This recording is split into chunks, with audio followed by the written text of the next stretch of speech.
위로서 눈물로써 아뢰일 때 주님께서 나의 맘 아시고 위로하여 주셨네. 갈 길 몰라 방황할 때 들려오던 그의 음성, 나를 사랑한다던 그 말씀 위로하며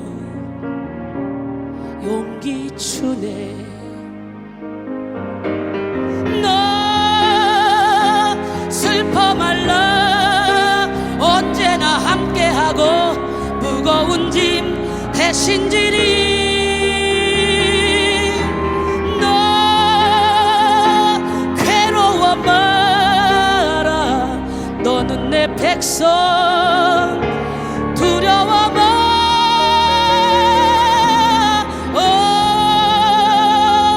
나의 주 평화의 주. 내 피곤한 마음 쉼을 얻으리.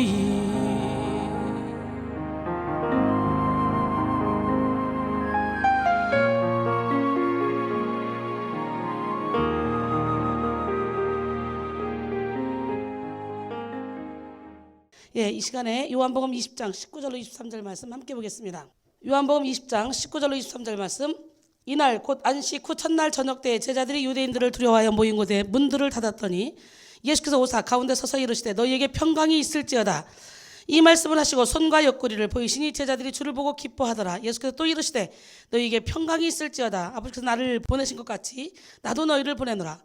이 말씀을 하시고 그들을 향하사 숨을 내쉬며 이르시되 성령을 받으라. 너희가 누구의 죄든지 사하면 사해질 것이요 누구의 죄든지 그대로 두면 그대로 있으리라 하시니라. 할렐루야. 오늘 시간에 성령 안에 누리는 평강의 능력이라는 제목으로 함께 은혜 나눌 때 여러분 마음속에 평강이 임하기를 원합니다. 하나님의 나라는 먹고 마시는 것이 아닙니다. 오직 성령 안에서 의와 평강과 희락이라고 했어요. 여러분 마음속에 천국이 임하기를 소원합니다. 천국은 여기 있다 저기 있다가 아니고 바로 여러분의 마음속에 있어요. 어떤 환경이 문제가 아닙니다. 내 마음이 문제입니다. 내 마음이 하나님께로 향해 있다면 우리는 원수까지도 사랑할 수 있는 마음이 생깁니다. 그러나 내 마음이 믿음이 흔들리고 있으면 아무것도 아닌 것에 시험 들어서 넘어지고 좌절하고 상처받고 이 사탄의 밥이 되는 거죠. 그렇기 때문에 오늘 시간에 다시 한번 여러분의 내면이 강건해지길 원합니다. 주께서는 심지가 견고한 자를 평강하고 평강하도록 지키신다 그랬어요. 그가 주를 신뢰하기 때문에. 우리가 염려 걱정 근심을 한다는 것은 주를 신뢰하지 않는다는 증거입니다. 나는 오늘 이 시간에 여러분 모두가 다 주님을 신뢰하기를 바랍니다. 할머니와 할아버지가 함께 길을 가고 있었습니다. 다리가 아픈 할머니가 할아버지에게 졸랐습니다. 영감, 나 좀 업어줘. 할머니지만 애교를 떨면서 업어달라니까. 혀를 짧게 해서 업어도. 그리고 꼬시니까 할아버지가 어쩔 수 없이 힘이 드는데도 불구하고 업었습니다. 업고 쫑 가는데 할머니가 아무리 생각해도 할아버지한테 미안한 거예요. 그래서 여보 무겁지? 그랬더니 응. 왜 무거워? 내가 요즘 살 빠졌는데. 그랬더니 할아버지가 말합니다. 머리는 돌이지, 얼굴에는 철판 깔았지, 간땡이는 부었지. 그러니 무거울 수밖에 없지. 돌아오는 길에 이번에는 이 할아버지가 할머니에게 부탁을 합니다. 할멈, 나 좀 업어줘. 내가 당신을 내가 아까 업어줬잖아. 나 좀 업어줘. 나 요즘 살 빠져서 몸이 가벼워. 당신이 업을 수 있을 거야. 그래서 업혔습니다. 업고 가는데 미안한 마음이 들어서 또 할멈 나 무겁지? 그러니까 할머니가 아니 하나도 안 무거워. 할아버지가 무슨 소리야? 어째서 가벼운데? 머리는 비었지, 입은 싸지, 쓸개는 빠졌지, 허파에 바람은 잔뜩 들었지, 아주 가벼워. 그랬다. 이런 말을 하는데 안 웃고 있는 사람은 정신병 환자야. 정신병원에 가야 돼. 이렇게 할 때는 한번 팍 웃고 시작해야 여러분 마음이 옥토가 돼서 말씀이 확 들어가서 심겨지는 거예요. 기적의 하나님은 살아계십니다. 사랑하는 여러분, 오늘 설교 제목은 성령 안에서 누리는 평강의 능력이라는 제목입니다. 세상 가운데 온갖 염려와 두려움으로 가득 찬 분들 계시다면 오늘 성령 안에서 누리게 하시는 그 참 기쁨과 평강의 능력을 소유하시길 바랍니다. 오늘 설교의 두 가지 키워드는 뭐냐? 성령과 평강입니다. 네, 요즘 이 시대를 일컬어 불안의 시대라고 할 만큼 현대인들은 대체적으로 이 불안과 이 두려움의 문제를 극복하지 못하고 있습니다. 많은 사람들은 마음의 평안을 버리고 두려움을 선택합니다. 어리석어서, 멍청해서.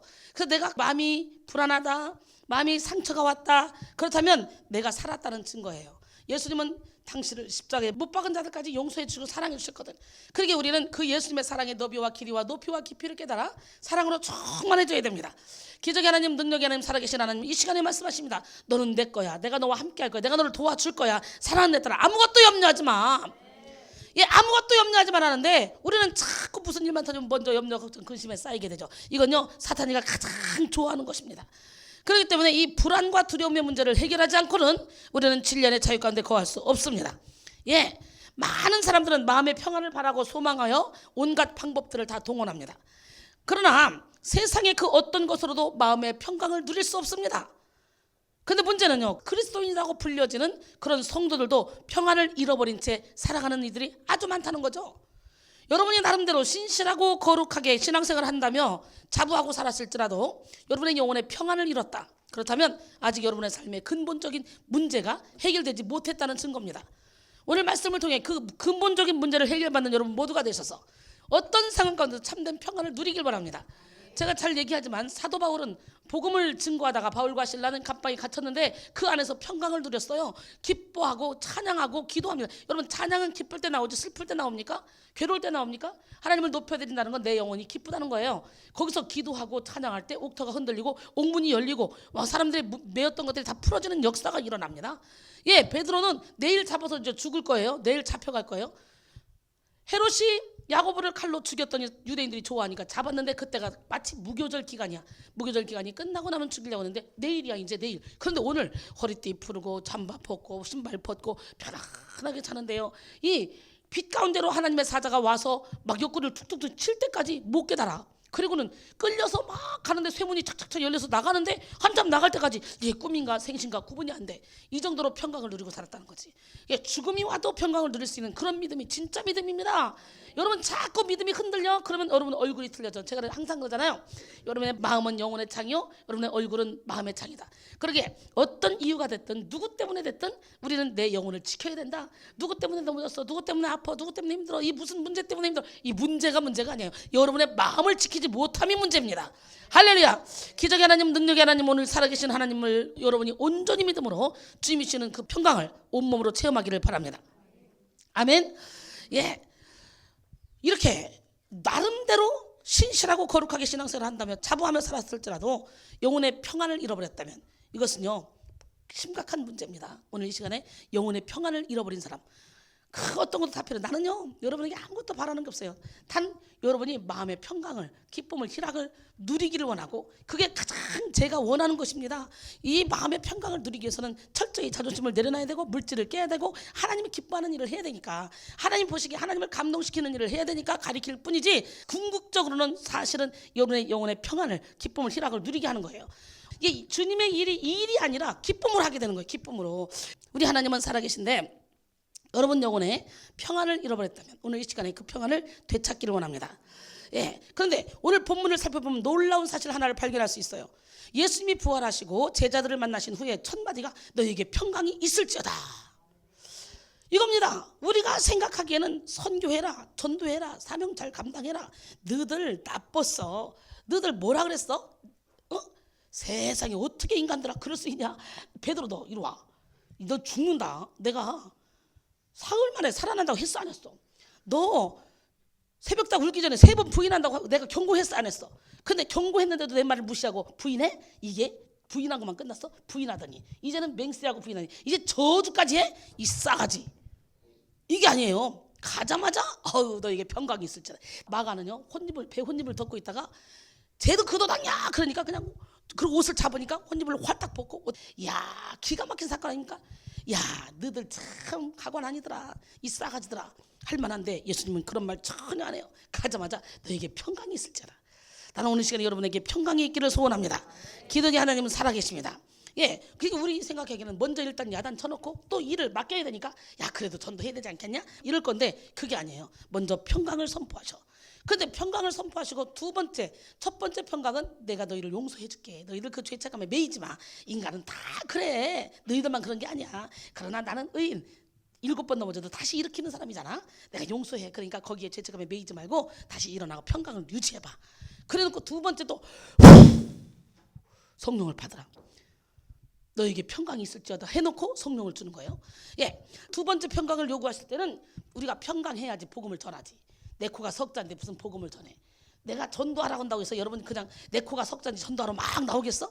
그러나 내 열정이 불타고 내 믿음이 불타면 전도하라고 하면 이 좋은 기회에 일할 수 있도록 일을 막 이끌어 가시는 거 보면서 정말 힘이 납니다. 이제는 국민일보에 신문 내고 오늘도 알아봤는데 홍보 전략을 써서요 이제 제대로 본격적으로 교회를 교회답게 끌고 나가려고 그래요. 예, 기적의 하나님은 살아계신데 이렇게 작은 것들이 모아서 큰 일을 이루는 거예요. 그래서 진짜 얘기했지만 돈 있는 사람 헌금 안 합니다. 절대로 안 합니다. 어떤 교회든 가보면 돈 있는 사람이 하는 게 아니에요. 없는 사람이 은혜로 합니다. 은혜로. 자원해서 기쁨으로 감사함으로. 그래서 초대교회 보니까 극심한 환난 가운데 연보를 넘치도록 했다 그래요. 그래서 부자가 많이 넣는 그 돈을 하나님이 많이 넣었다고 안 하고요. 과부의 두렙돈을 보면서 야 오늘 헌금함에 넣은 사람을 내가 봤는데 이 과부의 두렙돈 이 사람이 가장 많이 넣었다. 이 사람은 생활비 전부를 넣었다. 이렇게 말합니다. 그러니까 내가 있고 없고 그거 괜히 신경 쓰지 마. 내가 할 수 있는 대로 최선을 다해서 드리면 그로 끝나는 거예요. 남이 많이 드리든 작게 드리든 그거 신경 쓰지 마. 여러분만 하나님 보시기에 아름다운 신앙생활을 하면 되는 거예요. 예, 우리가 생각할 때는 사명 감당해 바보야 이 멍청아 그럴 것 같지만 우리 하나님은 그렇지 않았어요. 먼저 평강을 선포하고 또 평강을 선포하고 성령을 불어넣으시고 그리고 뭐라고 말하냐. 네가 누구의 죄든지 사면 사줄 것이고 누구의 죄든지 그대로 두면 그대로 있으리라 그랬어요. 여러분 나는 여러분 모두가 다 이 평강을 체험하기를 원합니다. 평강에 대해서 가장 먼저 언급하시는데 예수님이 평강이란 관계와 깊은 연관을 가지는데요. 결국 하나님께서 우리에게 가장 원하시는 것이 일이나 사역, 봉사에 앞서서 가장 먼저 하나님과 온전한 관계를 회복하는 것임을 알 수 있다는 거예요. 먼저 우리가 일하기 전에 마음의 평강을 얻어야 되고 우리는 어떤 상황 가운데서도 내 마음이 넘어지면 안 돼요. 내 마음을 붙잡아야 돼요. 의지를 잡아서 주님께 드리지 않으면 시시때때로 이 어둠의 영은 우리의 의지를 잡아서 우리에게 평강을 빼앗아가 버립니다. 예, 영국의 종교교육자 리들리는 메리 여왕 1세에 주기와 함께 화채론적 성찬을 부정했다는 혐의로 체포돼서 런던 탑에 투옥되었다가 뒤에 옥스퍼드에서 레티미와 함께 화형을 당했어요. 그런데 그 전날 밤에 일어납니다. 그의 동생이 찾아와서 말합니다. 그 밤 동안 위로하며 같이 지냈어요. 동생이 어차피 내일은 순교 당할 건데 내가 같이 있어줄게요. 그랬더니 거절하면서 말합니다. 나는 오늘 밤 평안히 잘 자고 내일 순교해야 돼. 너가 있으면 평안히 잠을 잘 수 없어. 내일 순교할 거 생각하니까 너무 가슴이 아픈 거예요. 그런데 아니야, 나는 오늘 밤 평안히 잠을 자야 돼. 그리고 순교를 당해야 돼. 여러분 내일 당장 죽는 운명인데 어떻게 이렇게 평안하게 잠을 잘 수 있을까? 베드로 같지 않습니까? 이것은 예수님이 주시는 참 평안을 소유한 자만이 누릴 수 있는 능력입니다. 예수 안에 있는 사람, 성령의 지배를 받는 삶을 사는 사람은 이처럼 환난이나 죽음을 두렵게 생각하지 않습니다. 사랑하는 여러분, 성령 안에 누리는 평강의 능력을 다 누리시길 바랍니다. 로마서 8장 13절로 14절 너희가 육신대로 살면 반드시 죽을 것이로되 영으로서 몸의 행실을 죽이면 살리니 무릇 하나님의 영으로 인도함을 받는 그 사람은 하나님의 아들이라 그랬어요. 예, 그렇다면 이제 우리 마음의 평강을 무너뜨리고 불안하게 만드는 가장 큰 요소 두 가지만 살펴볼 건데요. 그 두 가지 요소는 바로 죄의 문제와 죽음의 문제입니다. 예, 죄를 논하지 않고는 기독교를 논할 수 없습니다. 기독교의 인생관을 이해하려고 하면 먼저 죄가 무엇인지를 알아야 되겠죠. 죄를 파헤치는 것은 누구나 다 싫어합니다. 그러나 하나님은 드러내고 치시는 분입니다. 죄가 무엇인지를 모르면 기독교의 복음을 이해할 수가 없어요. 그래서 인간의 가장 큰 문제는 이 죄에 관한 문제입니다. 야, 나는 교회 다니면서 사람들이 나는 죄인이에요, 나는 죄인이야 하고 울고 회개하는 거 이해가 안 갔어. 이해가. 아니 죄를 짓지 말지. 죄를 짓고 맨날 죄인이라고 뭐하는 짓이야 죄들은. 그랬는데 이게 웬일입니까? 내가 예배당에 첫발 딛는 그 순간 내가 가장 믿지 않았던 왜 죄를 짓고 자꾸 나는 죄인이라고 하는지 모르겠어 했던 그 가장 믿지 않았던 그 부분을 하나님이 터치하시대. 너는 죄인이다. 나영이가 놀랐어요. 예. 너는 죄인이다. 쫙 연거푸 3번씩이나 너는 죄인이라는 거예요. 이야, 너는 죄인이다. 너는 죄인이다. 이렇게 연거푸 3번이 들리면서 내 안에서 맞아요, 나는 죄인이에요. 예수를 믿지 않는 것이 가장 큰 죄였어요. 이야, 멋지지 않습니까? 제가 처음에는 하염없이 눈물이 나왔는데 그게 회개의 눈물이었고, 하나님이 회개시킬 때 하염없이 울었지만 어느 순간부터요 기쁨의 눈물이 흘리기 시작해요. 막 행복하게 기쁘게 즐겁게. 그러더니 나의 영성이 평생을 기쁘고 즐겁고 행복해. 나랑 함께 기도하던 우리 권사님은 기도할 때마다 맨날 징징 짜고 울어요. 그러면서 나는 막 기쁘게 막 찬양하고 이러면서 울을 때도 막 기쁨의 눈물을 흘리고 막 이러니까 이순이 쟤 잘못됐다. 자기들끼리 뒤에서 그런 거야. 아무래도 이상하다. 우리는 이 기도를 하면 회개가 나오고 눈물이 나오는데 왜 쟤는 맨날 웃고 기뻐하고 즐거워하냐. 이상하다. 근데 성경에 항상 슬퍼라, 다시 말하는 슬퍼라 없어. 예수 안에서 항상 기뻐라. 내가 다시 말하는 기뻐라. 그러니까 뭐 너무도 많은 사람들이 잘못된 영성을 가지고 칙칙 눌려서 고통스럽게 힘들게만 신앙생활 하니까 예수 믿는 게 고달픈 거예요. 힘든 거예요. 근데 저를 봐요. 항상 기쁘잖아요. 즐겁잖아요. 행복하잖아요. 저는 사람에 의해서 왔다 갔다 하는 사람도 아니에요. 사람 바라보고 목회하지도 않아요. 오직 하나님만 바라보고 목회합니다. 그래 우리 하나님이 내 일을 여기까지 쫙 인도해 오셨어요. 그 기적의 하나님은 누구 하나님? 예, 죄가 무엇인지 모르면요 기독교의 복음을 이해할 수 없어요. 그래서 인간의 가장 큰 문제는 죄에 관한 문제. 엄밀하게 말해서 모든 학문도 도덕도 정치도 그리고 종교도 직접 또는 혹은 간접적으로 이 문제를 해결하기 위해서 일어난 것이라고 해도 과언이 아닙니다. 그래서 우리는 죄의 문제를 다룰 수밖에 없죠. 죄는 인류 최초의 아담과 하와로부터 시작해요. 선악과를 먹으면 반드시 죽는다 그랬는데 이 뱀에게 꼬임을 받았고 미혹을 받고 난 다음에 이게 하와가 먼저 미혹을 받았죠. 저걸 먹으면 너도 하나님처럼 되거든. 그 얘기 딱 듣고 난 순간에 딱 보니까요 진짜 보암직도 하고 먹음직도 하고 지혜롭게 할 만큼 탐스럽기도 한 거예요. 야, 먹고 싶다 못 참겠네, 먹고 싶다. 제가 그러잖아. 예배 끝나고 나면 원장님 국수 끓여드릴까요? 난 살쪄. 오늘 안 먹어. 라면 끓여드릴까? 아니라니까. 오늘 살쪄. 오늘 밤에는 배 안 고파. 괜찮아. 안 먹을 거야. 근데 그 말 한번 딱 들었어. 근데요 안 먹는다고 했지만 그게 뇌리에 자꾸 서 5분 10분 되면요 배고파서 미치겠는 거야. 못 먹으면 죽을 것 같은 거야. 빨리 해줘. 빨리. 왜 이렇게 오래 걸려? 국수 끓이는데 빨리 끓여. 아직도 안 됐어? 이렇게 되더라고요. 이게 사람이 참 이렇게 믿음도 들으면서 나는 거예요. 이 듣는 거 참 중요합니다.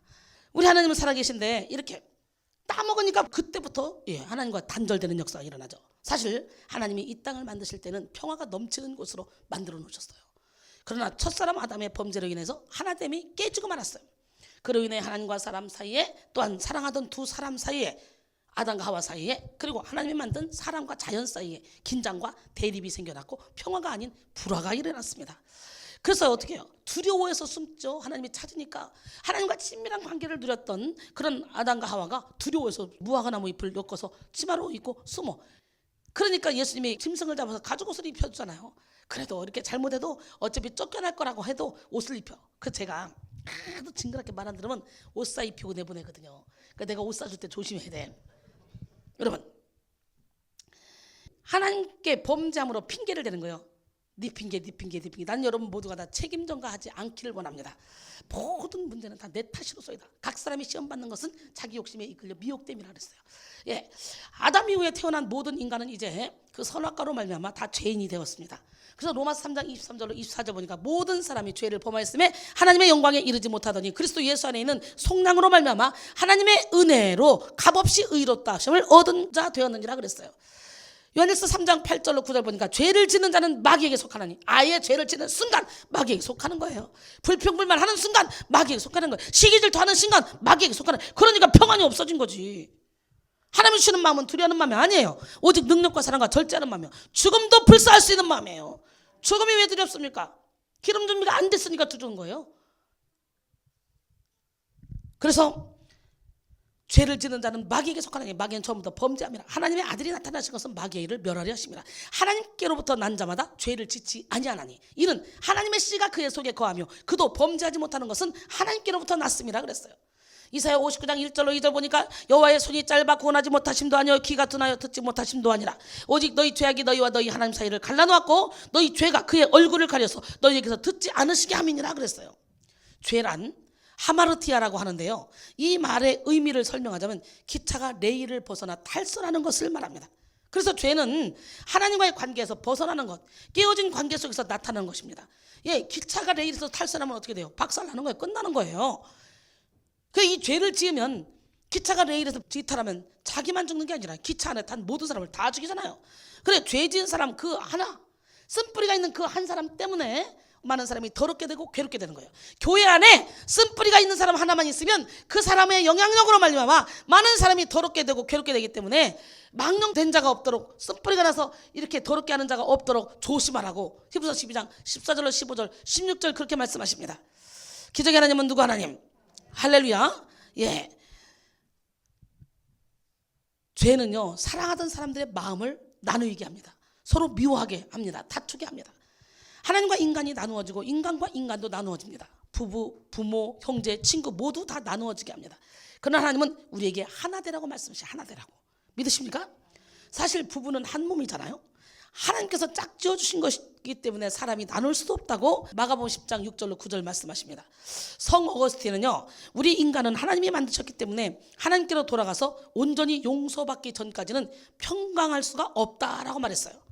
이처럼 죄는 하나님과 우리 사이를 갈라놓아 영혼의 참평안을 무너뜨리는 그런 가장 근본적인 원인이 됩니다. 그 다음에 여러분, 죽음의 문제. 인간의 평강을 무너뜨리는 또 다른 문제는 바로 죽음의 문제인데요, 많은 사람들은 죽음의 공포를 가지고 있어요. 저는 어렸을 때부터 항상 죽음의 공포가 있었어요. 야, 내가 강도 만나 죽으면 어떡하지? 요즘엔 토막살인도 있다는데, 아유, 그렇게 내가 죽으면 어떡하지? 내가 잔인하게 죽으면 어떡하지?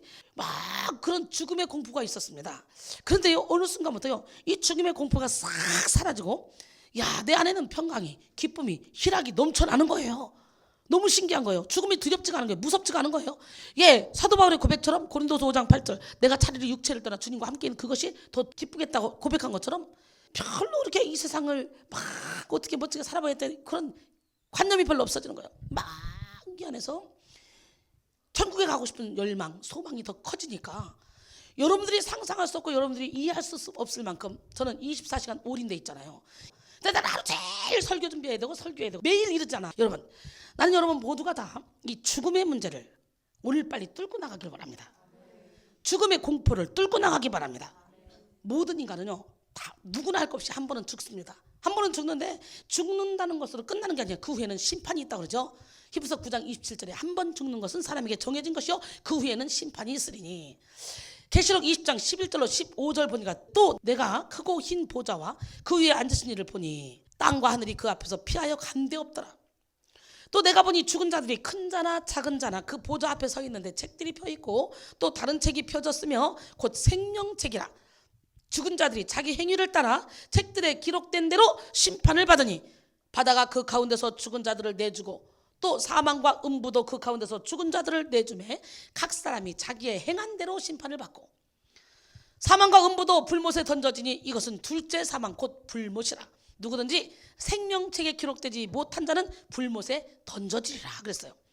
이 심판은 무슨 심판입니까? 이 흰보자 심판은 다 그들의 잘못을 낱낱이 고해서 행한 대로 갚아주는 거예요. 그러니까 지옥 백성들도 자기가 죄 지은 죄목에 따라서 형벌이 다 다르다는 거예요.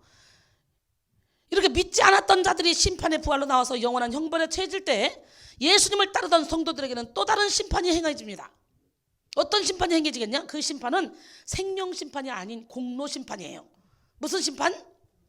이것은 예수님을 따른 사람들이 자기가 행한 대로 하나님 나라에서 삶을 결정하는 그런 심판이죠. 그래서 요한복음 5장 25절에 진실로 진실로 너희에게 이르노니 죽은 자들이 하나님 아들의 음성을 들을 때가 오나니 곧 이때라. 듣는 자는 살아나리라. 요한복음 3장 17절에 그를 믿는 자는 심판을 받지 아니하는 것이요 믿지 아니하는 자는 하나님의 독생자의 이름을 믿지 아니함으로 벌써 심판을 받은 것이라. 이미 여기서 예수를 제대로 믿는 사람은 심판을 받지 않습니다. 끝났습니다. 우리는 이미 천국 백성으로 옮겨졌습니다. 요한일서 3장 14절로 15절 보니까 우리는 형제를 사랑함으로 사망에서 옮겨 생명으로 들어간 줄을 알거니와 사랑하지 아니하는 자는 사망에 머물러 있느니라. 그러기에 같은 교인끼리 서로가 시기하고 질투하고 그렇다면 이건 사단의 밥입니다. 그거는요 예수 믿는 사람이라고 말할 수 없어요. 우리는 형제가 서로가 사랑할 때 사망에서 생명으로 옮겨지는 거예요. 여러분 괜히 시기나고 질투나고 서로 미워하고 이런 마음이 조금이라도 있으면 예수 이름으로 오늘 다 버리시고 연합하시기 바랍니다. 예, 형제를 사랑함으로 사망에서 옮겨 생명으로 들어갔다는 거예요. 사랑하지 아니하는 자는 사망에 머물러 있느니라. 그 형제를 미워하는 자마다 살인하는 자니 살인하는 자마다 영생이 그 속에 거하지 아니하는 것을 너희가 아는 바라 그랬어요. 그리고 뭐래요? 요한일서 2장 9절로 11절까지 보니까 자기는 빛 가운데 있다는 거예요. 빛 가운데 있다면서 형제를 미워한 자는 지금까지 어둠에 있는 자요. 그 어둠이 그의 눈을 멀게 해서 본인은 빛 가운데 걸어간다고 착각하고 있지만 향방 없이 어둠이 눈을 멀게 해서 향방 없이 다닌다는 거예요. 그렇기 때문에 여기서 막 예수님의 사랑의 너비와 길이와 높이와 깊이를 깨달아 사랑으로 충만해지자고 그렇게 말을 해도 참 시기에 질투하고 나한테 잘해주는 사람은 좋고 나한테 좀 아닌 사람은 좀 싫고 막 내가 시기 경쟁 대상이 되면 막 괜히 싫고 이런 삶을 살면 안 돼요. 여러분 야고보서 5장 19절로 20절까지도 보니까요. 진리를 떠난 자 한 명만 주님께로 돌아서게 하면 그 돌아서게 한 자가 사망에서 생명으로 옮겨진대요. 예, 모든 죄를 사함받는데요. 이렇게 한 영혼 한 영혼을 사랑하는 게 그렇게 중요한 거예요. 그런데 한 영혼을 실족해서 그 영혼이 넘어지면 차라리 연자맷돌이 그 목에 매여서 바다에 던져짐이 낫다 그랬어요. 그렇기 때문에 오늘 이 시간에 다시 한번 나 때문에 누가 상처받은 사람 없는가? 내가 아직 내 마음 진심으로 사랑하지 않는 사람은 없는가? 사랑이 넘치는 이 교회 안에서도 서로가 시기하고 질투하고 눈빛이 좋지 않고 곱지 않고 이런 사람은 혹시 없는가? 돌봐야 됩니다. 그래서 오늘 이 시간부터 사랑으로 하나 되기를 결단하고 똘똘 뭉칠 때 하나님이 여기에 부흥을 주고 여러분의 마음에 부흥을 주고 여러분의 가정에 부흥을 주고 사업장에 부흥을 주고 하나님이 주시는 평강을 누릴 수 있습니다. 예. 그래서 처음에 육의 생각으로 가득 찬 여러분은요 영적인 얘기를 깨달을 수가 없어요.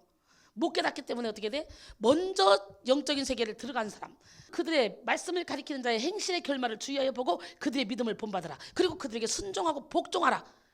그들은 마치 너희들이 회개해야 되는데 자신들이 회개할 자인 것처럼 하는 거라. 그러므로 즐거움으로 이것을 하게 하라. 그렇지 않으면 너에게 유익이 없으리라. 그랬잖아요. 그래서 하나님이 그들의 행실의 결말을 주의하여 본 다음에 무조건 순종하라는 거예요. 왜? 먼저 간 사람이 알지. 내가 맨날 얘기하잖아. 내가 여기서 미국을 간다. 내가 먼저 갔잖아. 그러니까 미국을 가면 가서 어떻게 가야 된다는 알지만 안 가본 사람이 야 미국 가는 길 내가 가르쳐줄게. 나 그쪽으로 가는데 같이 가. 나도 LA 가는데 나도 그쪽으로 가. 같이 가. 아니야 나 알아. 나 갈 수 있어. 나 바보 아니야. 내가 찾아갈 거야. 그러면 얼마나 많은 영어도 통하지도 않는데 내가 얼마나 헤매는 그런 일이 있겠냐고. 직통으로 딱 못 가고. 그런 것도 영적인 것도 똑같은 거야. 직통으로 딱 하고 싶어? 그러면 열매 맺는 자가 그렇다면 여러분 생각 무조건 딱 버려버려. 내 생각은 무조건 틀리다. 시작. 내 생각은 네 생각과 다르고 내 길은 너희 길과 다르다 그랬잖아요. 내 생각이 너희 생각보다 높고 내 길은 너희 길보다 높다고 이사야 55장 8절로 9절 주님은 말씀하시잖아요. 할렐루야. 예. 그렇기 때문에 우리가 알아야 될 것은 우리의 공적이 불타 없어지지 않아야 된다는 거예요.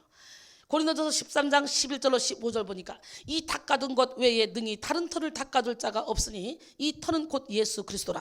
만일 누구든지 금이나 은이나 보석이나 나무나 풀이나 집으로 그 터 위에 세우면 각 사람의 공적이 나타날 터인데 그 날이 공적을 밝히리니 이는 불로 나타내고 그 불이 각 사람의 공적이 어떠한 것을 시험할 것입니다. 만일 누구든지 그 세운 공적이 그대로 있으면 상을 받고 누구든지 그 공적이 불타면 해를 받으리니 그러나 자신은 구원을 받되 불 가운데서 받은 것 같으리라 그랬어요. 이게 무슨 얘기예요? 우리가 열심히 선을 행했는데 내 의로 다 가로채버리면 나는 선을 엄청나게 행했는데 가보니까 내가 행했던 거 하나도 없어. 공적이 다 불타버렸어. 이미 내가 다 받아버렸어. 근데 또 신기하죠? 나는 기쁨으로 봉사하고 충성하고 선을 행했는데 옆 사람들이 괜히 시기하고 질투하고 이상한 말을 하면 내가 잘못했나? 내가 잘못한 건가? 나는 기쁨을 했는데 이러다가 의심을 딱 갖게 되다가 그 공적을 불태울 수 있기 때문에 자꾸 사람들의 말에 좌지우지 흔들리지 말아야 돼요. 이 사탄 마귀는 나와 가장 가까운 사람을 통해 일을 하거든요. 그렇기 때문에 자꾸 사탄이 일하는 거 여러분 거기에 휩쓸리지 마시고 나는 그저 하나님께 영광을 돌리고 하나님을 위해서 열심히 헌신하고 충성하고 봉사했으면 공적이 불타지 않도록 내 의가 드러나지 않도록 내가 진짜 깨끗한 마음 거룩한 마음 아름다운 마음으로 했으면 그것 때문에 누가 어쩌고저쩌고 떠들 때 시험 들지 말고 시험 들어서 막 잡생각하다 보면 공적이 불타버릴 수가 있는 거예요. 그래서 고스란히 불이 있어도 그 공적이 불타지 않고 그대로 남아있는 그런 헌신을 해야 돼요. 그런 충성을 해야 돼요. 그런 봉사를 해야 돼요. 내 의를 드러내지 말고 내 생각을 내려놓고. 할렐루야. 기적의 하나님은 누구 하나님? 나는 여러분의 모든 공적이 그대로 있기를 원합니다. 아멘. 여러분 우리가 이 세상을 떠날 때는요 아무것도 가져갈 수 없잖아요. 빈손으로 왔다 빈손으로 가는 인생이에요. 그 나는 여러분 모두가 다 죽음의 문제를 해결하고 그리고 죽음을 두려워하지 말고 기름 준비를 빨리 해서 지금 이 시간에 하나님이 불러도 공적이 불타지 않을 만큼 하늘에 쌓아두기를 원해요. 이게 가장 지혜로운 성도예요. 가장 큰 은혜입니다. 그래서 예물을 내가 드릴 수 있다 자원해서 있는 사람 절대 안 드립니다. 있는 사람이 안 드려요. 없는 사람이 허리띠 졸라매고 기쁨으로 드려요. 참 신기하죠. 없는 사람, 진짜 없는 사람이 막 하나님이 은혜를 주고 감동을 주면 이거 하고 싶어도 못 견디는 거예요. 이거 하고 싶어서. 예. 그거는 하나님이 주시는 것이고, 그거로 인해서 누군가가 말을 했을 때 야 너는 먹을 것도 없는데 뭐 하는 짓이냐. 그래서 그것이 시험 들어버리면 이에 대해 공적이 불탈 수 있으니까 여러분 스스로 사람들로부터 오는 이 사탄의 공격을 여러분이 받지 마시고, 무슨 독을 마셔도 해를 받지 않아야 돼요. 나는 내 믿음 내가 지키는 거예요. 누가 뭐 내 믿음 지켜줍니까? 그래서 가장 지혜로운 사람은 이렇게 죽음을 준비하는 사람, 저 하늘에 내 집을 짓는 사람. 그래서 은혜가 가장 충만할 때 내 집도 지을 수 있는 거예요. 여러분, 나는 여러분 모두가 다 선한 일을 많이 하길 원합니다. 왜? 우리가 이 세상을 떠날 때는 아무것도 가지고 갈 수 없지만 우리가 행한 일들은 우리를 따라온다 그랬어요. 그래서요, 계시록 14장 13절에 또 내가 들으니 하늘에서 큰 음성이 나서 이르되 기록하라. 지금 이후로 주 안에서 죽는 자들은 복이 있도다 하시매 성령이 이르시되 그렇다. 그들이 수고를 그치고 쉬리니 이는 그들이 행한 일이 따름이라 하시더라 그랬어요. 계시록 22장 12절에 보라 내가 속히 오리니 내가 줄 상이 내게 있어 각 사람에게 그가 행한 대로 갚아주리라 그랬어요. 그리고 우리는 지금 육체로 세상에 살 때의 욕심을 버리고 주님의 자녀로서의 삶을 살아야 합니다. 주님의 자녀의 삶은 주님의 음성을 듣는 것으로 시작합니다. 요한복음 10장 2절로 3절에 문으로 들어가는 이는 양의 목자라. 문지기는 그를 위하여 문을 열고 양은 그 음성을 듣나니 그가 자기 양의 이름을 각각 불러 인도하여 내느니라 그랬어요. 여러분, 모리와 함께 화요일이라는 책이 있습니다. 주인공 모리라는 교수는요, 루게릭병에 걸려서 점차 몸이 굳어져가는 시한부 인생을 살고 있었습니다. 그는 자신의 제자 미치엘봄에게 했던 말이 있습니다. 사람들은 모두 다 죽게 된다는 것은 알고 있지만 자기가 죽는다는 것을 믿는 사람은 하나도 없네. 만일 자기가 죽는다는 것을 진실로 믿는다면 사람들은 금방 딴 사람이 될 걸세. 여러분 생각해봐. 내가 내일 죽을 거야 라고 믿으면 어떻게 할 것 같아? 오늘 하루 동안 최선을 다해서 하늘에 내 집 짓느라고 정신 없겠지. 그지? 시간, 물질, 노력을 다 투자해서. 그지?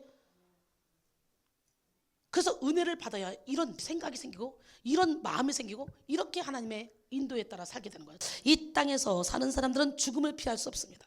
사람은 누구나 죽음 앞에서 경건하고 엄숙해집니다.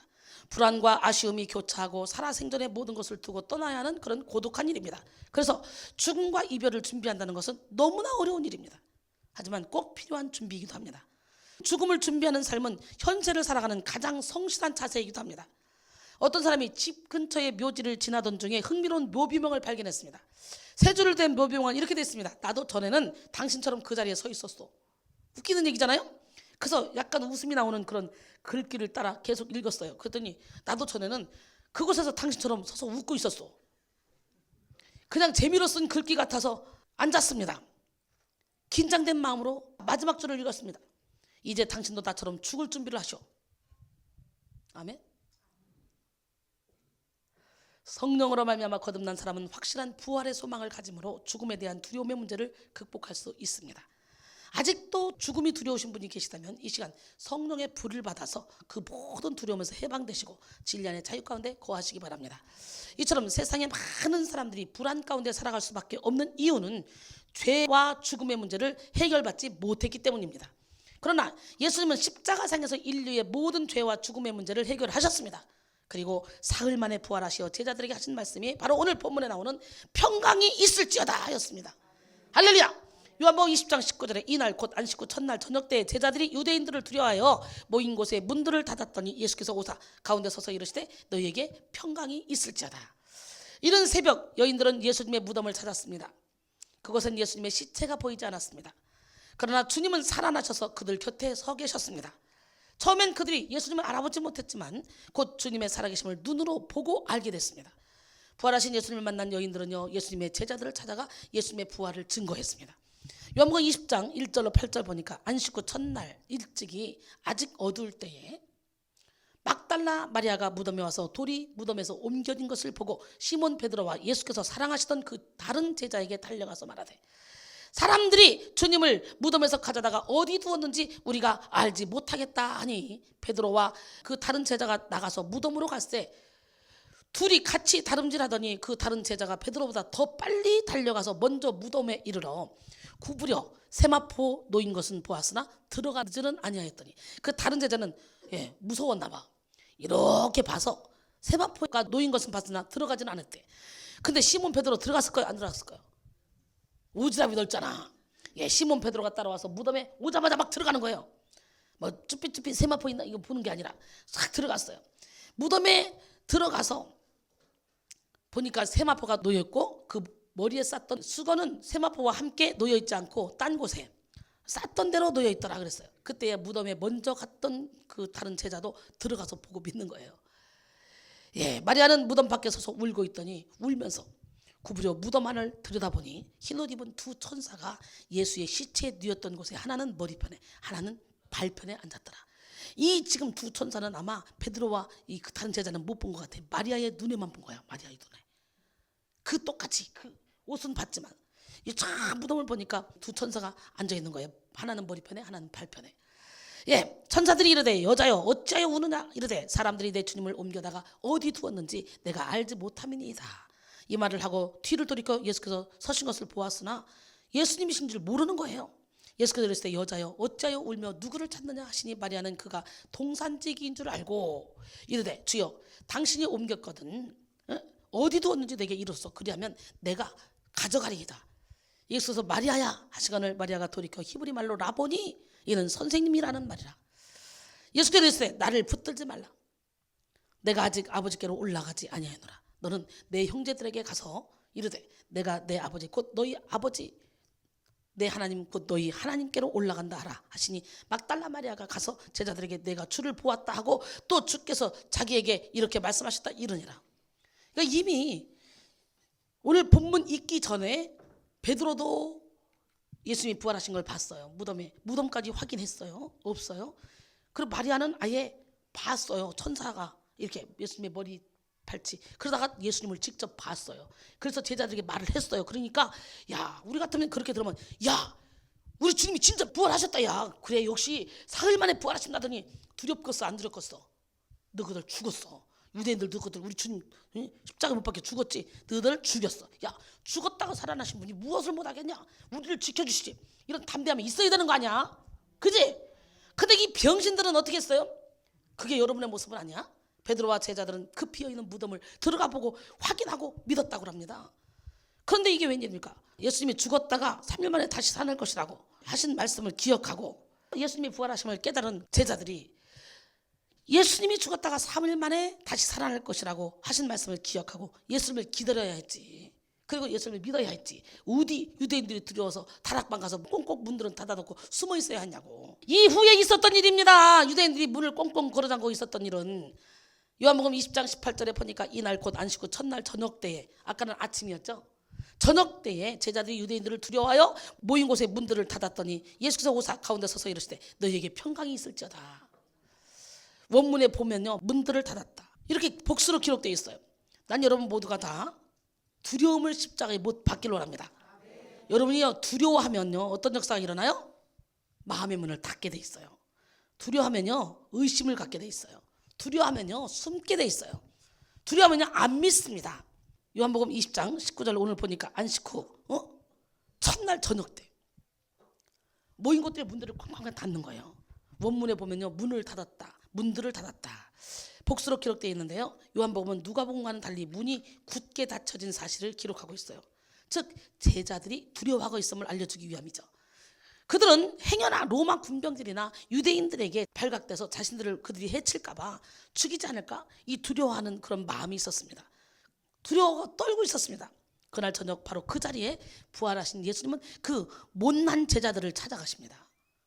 그리고 못 자국 난 손과 발을 보여주고 옆구리를 보여주시면서 나를 보라는 거죠. 야 문을 두드린 것도 아니고 누가 문을 열어준 것도 아닙니다. 문을 부수지도 않았습니다. 그래도 호련히 나타나시는 거예요. 할렐루야. 이런 능력이 여러분에게 있어지길 원합니다. 근데 부활하신 예수님 시공을 초월하는 그 존재로 제자들 가운데 우뚝 서 계셨습니다. 누가복음 24장 37절 39절 보면 그들이 놀라고 무서워하여 그 보는 것을 영으로 생각하는지라. 예수께서 이르시되 두려워하며 어찌하여 마음에 의심하느냐. 응? 내 손과 발을 보고 나인 줄 알라. 나를 만져보라. 영과 살은 뼈가 없으되 너희 보는 것과 같이 나는 있느니라. 그렇게 말씀하시죠. 여러분, 주님이 오셔서 너희에게 평강이 있을지어다 선포하신 후에 제자들의 마음속에 평강이 넘치게 됐습니다. 죄책감에서 해방됐어요. 오늘 이 시간에 여러분 주님을 만나면 죄책감에서 해방되고 평강이 넘쳐나는 역사가 일어나. 지금 만나야 돼. 지금 사람들의 말에 좌지우지 흔들리지 말고 심지를 굳게 해서 예수님만 바라보고 달려가야 돼. 그렇지 않으면 사단이가 사방에서 우리를 넘어뜨리려고 여러 가지 관계를 짠다는 거, 여러분 그거 기억해야 돼요.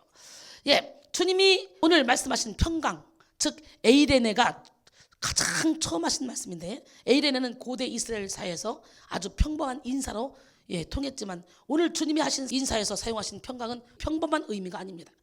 부활하신 이후에 3번이나 평강을 선포하신 것은 예수님께서 승천하신 후에 오실 보혜사, 즉 성령과 관련되어 있는 것이며, 이것은 오직 예수님만 줄 수 있는 평강입니다.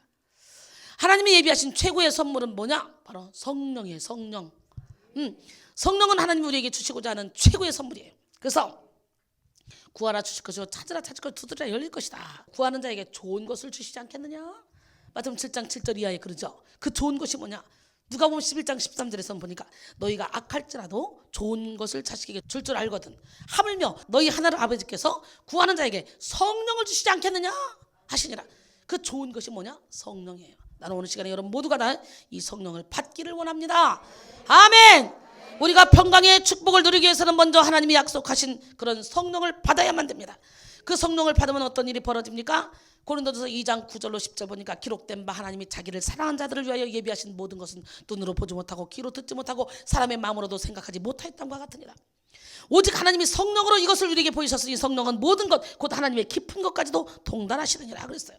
그러기에 오늘 이 시간에 성령의 충만을 받아서 하나님 우리에게 예비하신 모든 축복을 다 받아야 돼요. 에베소 1장 17절로 19절 말씀도 있죠.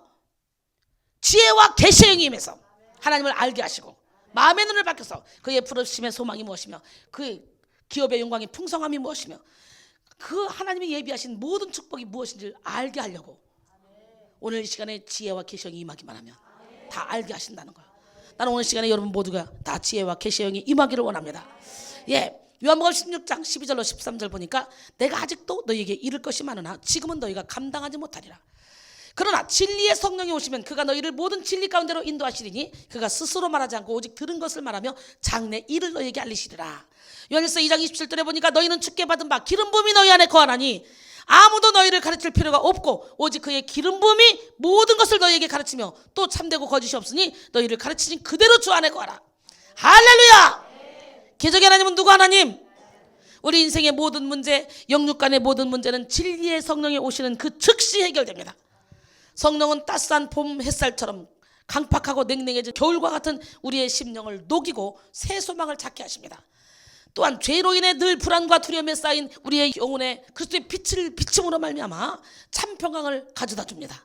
할렐루야. 오늘 이 시간에 여러분 마음이 아주 굳어 있습니까? 강팍해져 있습니까? 길가밭입니까? 돌짝밭입니까? 가시밭입니까? 오늘 이 시간에 옥토로 기경해 주시는 하나님을 만나시기 바랍니다. 에스겔 36장 25절로 28절 보니까 맑은 물을 너희에게 뿌려서 우리 그 맑은 물을 받아야 돼요. 할렐루야.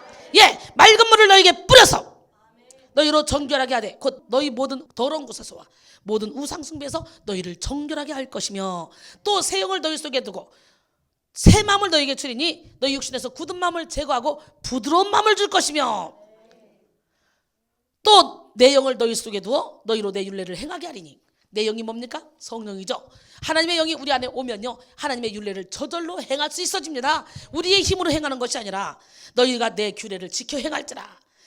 내가 너희 조상들에게 준 땅에서 너희가 거주하면서 내 백성이 되고 나는 너희의 하나님이 되리라. 나는 오늘 시간에 우리가 하나님의 백성이 되고 하나님이 우리의 하나님이 되기를 원합니다. 우리 백성교회가 그렇게 되기를 원합니다. 한 사람도 이탈하는 자가 없도록 하나님 안에서 똘똘똘 뭉쳐서 하나님이 기뻐하는 기적의 주인공들이 다 되기를 원합니다. 성령의 능력은 평강의 능력이며 또한 기쁨과 소망의 능력입니다. 로마서 15장 13절에 소망의 하나님이 모든 기쁨과 평강을 믿음 안에서 너희에게 충만하게 하사 성령의 능력으로 소망이 넘치게 하시기를 원하노라 그랬어요. 스피포드는 사업가, 변호사, 법리학 교수였습니다. 그러나 그는 시카고 대화재 사건의 재산을 모두 잃었습니다. 그래서 안타까워서 아내와 자녀들을 여행을 보냈어요. 그리고 나중에 자기도 뒤따라 여행을 가려고 먼저 보냈어요. 자기는 처리할 게 많아서. 그런데 여행 중에 있던 아내와 내 아이가 해상에서 사고를 당합니다. 근데 아내만 기적적으로 살고 내 아이는 세상을 떠나고 말았습니다.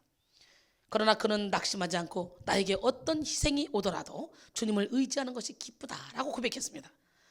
그는 구사일생으로 살아남은 아내를 데리고 영국으로 가는 도중에 바다 위에서 강한 폭풍을 만나서 내 자녀가 죽은 그 바다 위에서 잠을 이루지 못하고 마음속에 일어나는 갈등과 싸웠습니다. 나는 하나님을 사랑하는데 어찌하여 하나님은 내가 사랑하는 내 자녀를 데려가셨을까? 하나님은 나를 저버리신 것일까? 가슴이 터질 것 같은 괴로움을 참으며 그날 밤 하나님께 울부짖을 때 하나님이 그에게 응답을 주셨습니다. 그것은 시험과 고통 중에도 평안함을 주시는 하나님의 사랑이었습니다. 스피포드는 그날 밤에 하나님 주신 평안을 시로 노래했는데요. 그 노래가 무슨 노래인 줄 알아요? 바로 내 평생에 가는 길 순탄하여, 이 찬송이에요. 평안은 평화로운 상태나 환경에서만 느낄 수 있는 것이 아닙니다. 이 고난 가운데 가슴을 찢으며 몸부림에 기도를 할 때 그 모든 고난과 환난을 이길 수 있는 힘이 여기서부터 소망이 막 생겨가고 평강이 생겨나기 시작한 거예요. 하나님께서 주신 평안은 고통 중에도 느낄 수 있어요. 여러분의 인생에 가장 소중하다고 여겨졌던 모든 것들을 잃는 그 순간, 너무나 큰 풍파로 인해 감당 못할 어려움이 느껴지는 그때에도 여러분은 이렇게 고백하실 수 있을까요? 스페포드처럼.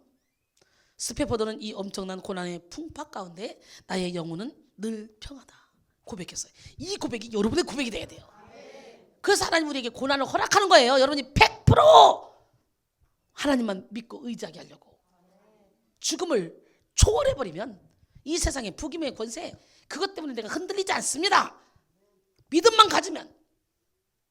하나님이 그 가끔은 우리를 너무너무 사랑하면 흔들어 봅니다. 물질로 흔들어 보고 인간관계로 흔들어 보고 막 흔들어 봐요. 흔들 할 때 더 깊이 하나님 앞에 매달리고 기도하다 보면 이 스페포드처럼 이 엄청난 고난 가운데 참 평안을 얻을 수 있고요. 내 마음에 참 평안을 얻으면요 다시 소생할 수 있는 힘이 생깁니다. 가장 중요한 건 우리의 마음의 문제입니다. 마음이 무너지면 모든 게 다 무너집니다. 여러분의 마음을 오늘 이 시간에 하나님께 붙잡아 달라고 기도해야 돼요. 이렇게 스페포드가 그런 상황 가운데 나의 영혼은 늘 평안하다 이렇게 고백한 것은 세상이 줄 수 없는 예수 안에 있는 참 평안, 참 기쁨, 성령으로 말미암은 그 평안을 소유했기 때문이에요. 오늘 성령을 받으면 그런 역사가 일어나. 하나님께서 우리에게 주시고자 하는 것이 바로 이 평강의 능력입니다. 우리 속에 있는 하나님과의 모든 막힌 담, 이 죄의 담들이 무너지고 온전히 하나님과 하나가 될 때 환경이 좌우되지 않는 참 평안을 누리는 우리 모두가 될 줄 믿습니다. 할렐루야. 에레미야 29장 11절로 13절 보니까 여호와의 말씀이니라. 너희를 향한 나의 생각을 내가 안 하니 평안이요 재앙이 아니니라. 너희에게 미래와 희망을 주는 것이니라. 너희가 내게 부르짖으며 내게 와서 기도하면 내가 너희들의 기도를 들을 것이요 너희가 온 마음으로 나를 구하면 나를 찾을 것이요 나를 만나리라 그랬어요. 아멘. 사랑하는 여러분, 오직 성령 안에 참 기쁨과 참 평강과 참 소망을 누리기를 바랍니다. 내 평생에 가는 길 순탄하여 늘 잔잔한 강 같든지 큰 풍파로 무섭고 어렵든지 나의 영혼은 늘 편하다. 내 영혼 평안해. 내 영혼 평안해.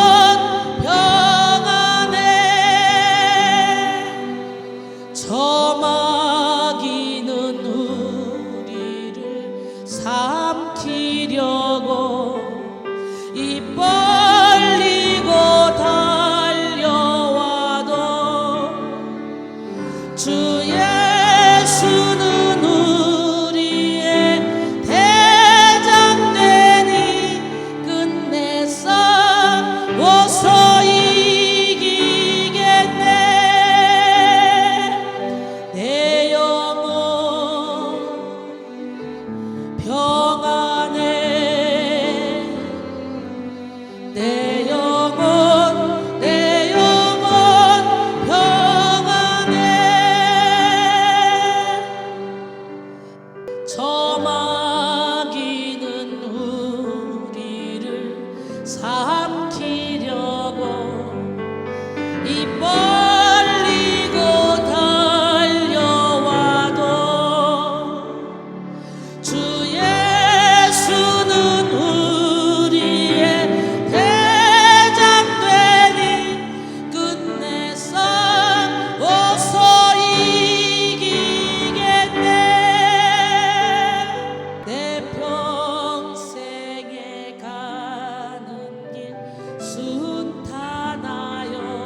큰 풍파로 무섭고 어렵든지 나의 영혼은 늘 편안하네.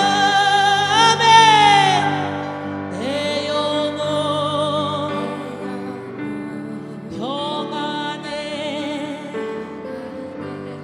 내 영혼 평안해.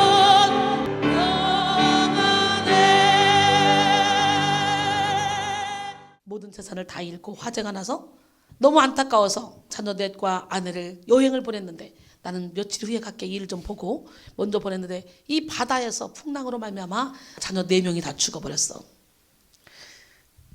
그 자녀를 보러 가려고 배를 타고 가는 길에 자녀가 죽은 그 지점에 섰을 때 기가 막히게 가슴 찢는 고통으로 기도하다가 하나님께서 그 고난 가운데 평강을 주신 거, 그리고 이 노래를 만들게 한 거예요. 이야, 고난은 변장된 축복입니다. 여러분, 우리는 성령의 생기를 받아야 돼요. 오늘 보니까 그들을 향해서 숨을 내쉬며 이르시되 성령을 받으라 그랬죠. 숨을 내쉬며의 원어 NLP 세세인데요. 이것은 신약에서는 유일하게 이 말씀에서만 나와요. 그리고 구약 성경은 헬라어로 번역한 70인역에서 동일하게 쓰여진 본문이 있는데, 그 말씀이 바로 창세기 2장에 나오죠. 하나님이 사람을 만드시고 생기를 불어넣었던 것처럼 예수님이 성령을 받으라, 그게 똑같은 말씀이라는 거예요.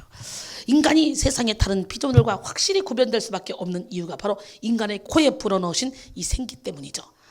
이 생기는 바로 하나님의 영, 즉 성령을 의미합니다. 이것은 다시 말해 예수 그리스도의 영이라고 말할 수 있습니다. 예수님은 말씀하셨습니다. 요한복음 7장 38절로 39절, 나를 믿는 자는 성경의 이름과 같이 그 배에서 생수의 강이 흘러나오리라 하시니 이는 그를 믿는 자들이 받을 성령을 가리켜 하신 말씀이라 그랬어요. 나는 오늘 시간에 여러분 모두가 다 이 성령을 다 받기를 원합니다.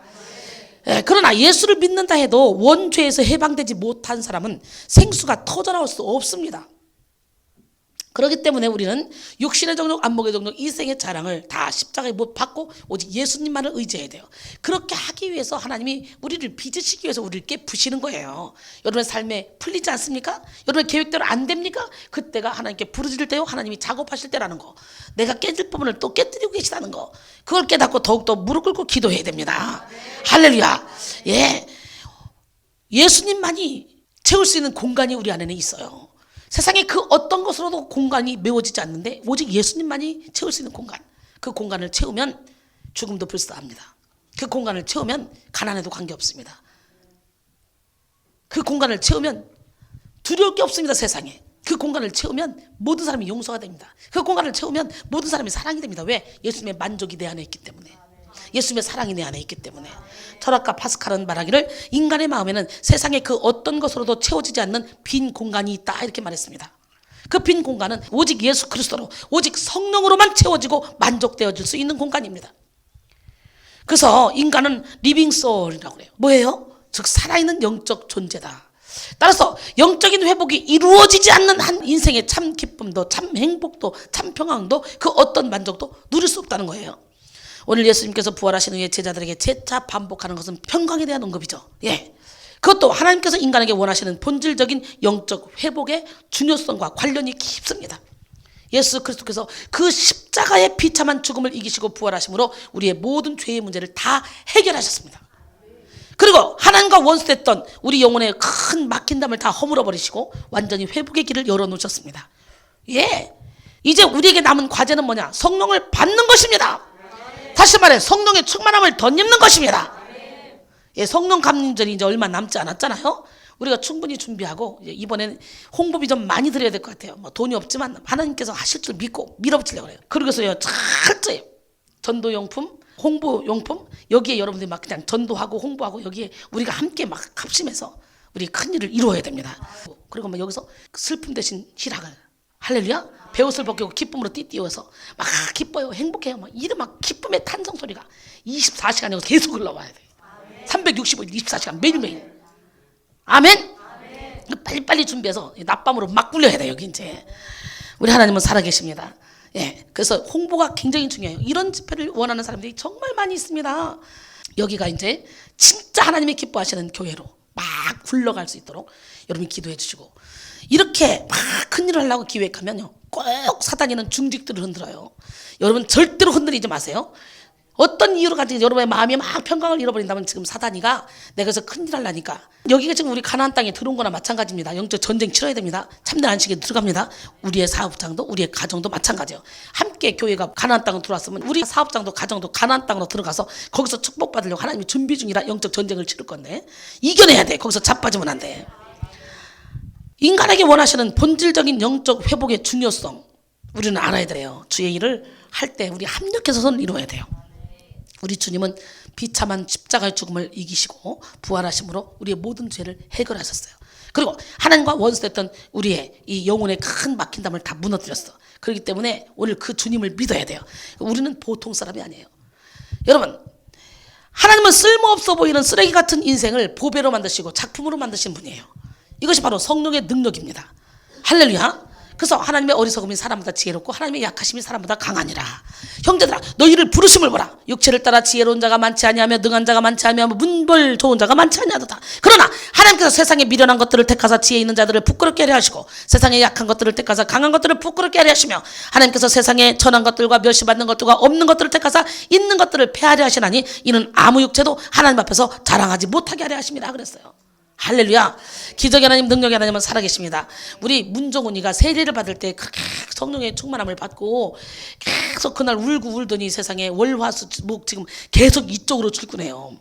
내가 이쪽으로 왔을 때 이쪽으로 출근 안 했거든요. 예, 바빠서. 근데 이쪽으로 출근해요. 봐요. 시간이 없어요. 내가 직장 가니까 늦게 끝나서 안 돼요. 뭐 이걸 다 핑계고, 불 받고 능력 받고 은혜 받으면 쫓아오게 돼 있어요. 그 여러분의 마음의 문제랍니다. 마음. 여러분, 에스겔 골짜기에 죽어가는 그 수많은 죽어서 나자빠져 빼쩍 마른 마른 뼈들이 그냥 에스겔이 말씀으로 태어날 때 착착착착착 뼈들이 붙고 심줄이 붙고 살이 딱 생기더니 후 생기를 불러넣더니 그들이 벌떡벌떡 일어났잖아요. 그런 것처럼 나는 오늘 여러분 모두가 다 쓸모없을 것 같은 인생, 여러분의 영혼이 죽어있다, 말라 비비틀어 있다, 에스겔 골짜기에 마른 뼈 같다. 그렇다 할지라도 하나님의 손에 붙들려지기만 하면 여러분은 벌떡벌떡 살아나는 역사가 일어나. 오늘 소생의 역사가 일어나길 원합니다. 백성이 뭡니까? 우리 하나님께서요, 뭐예요? 백합화처럼 순결하고 소나무처럼 푸르른 영혼으로 소생시키는 곳이라 했어요.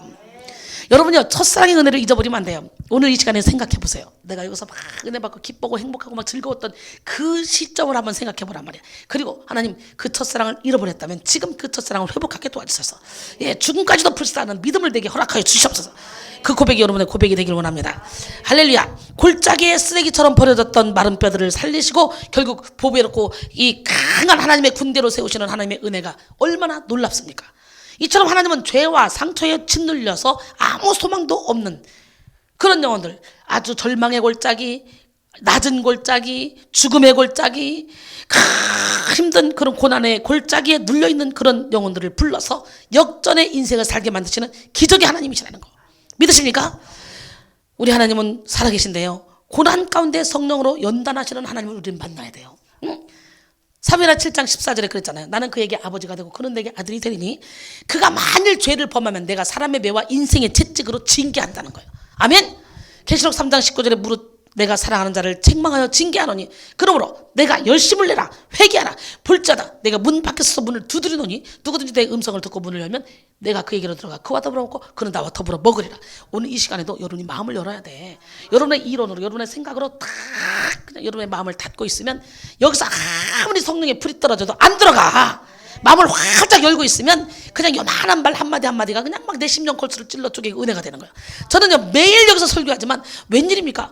말 한마디 한마디에 제가 은혜를 받아. 제가 무슨 얘기인지 모르겠어. 제가 맨날 은혜 받아. 이거 진짜 식상하게 생각할 만도 하잖아. 맨날 하니까.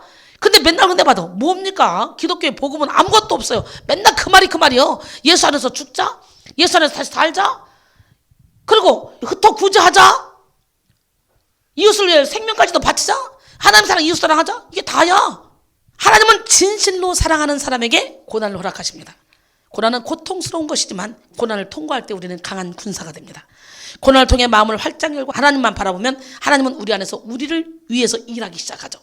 그렇기에 고난은 변장된 축복입니다. 고난은 우리를 유연하게 만듭니다. 참으로 연약한 인간을 강하게 만들어줍니다.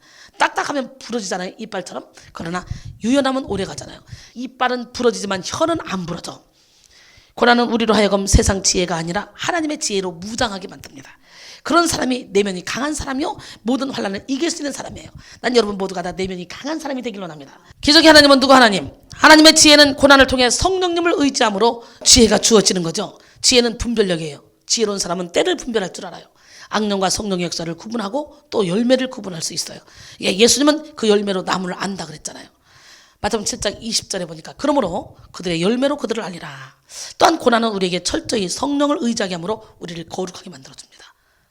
고난을 통해 인간은 고난을 받을 때 죄를 버리게 되고 죄에서 떠나게 됩니다. 그리고 정결하게 되죠. 내 생각을 버리게 되죠. 내 힘으로 할 수 있다고 생각하고 교만했던 사람들이 이게 다 겸손해지죠.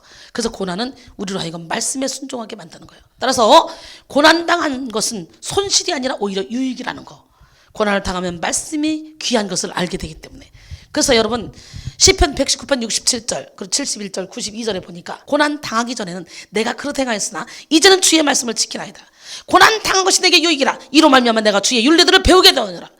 주의 법이 나의 즐거움이 되지 아니었다면 내가 내 고난 중에 멸망하였으리라. 이렇게 고백합니다. 고난은 우리를 정금같이 빛나게 가치 있게 만들어줍니다. 욥기 23장 10절에 그러나 내가 가는 길을 그가 아시나니 그가 나를 단련하시되 내가 순금같이 되어 나오리라. 하나님은 토기장이시여요. 우리는 진흙입니다. 토기장이는 거듭 그릇을 깨뜨려가며 자신이 원하는 그릇을 만들어요.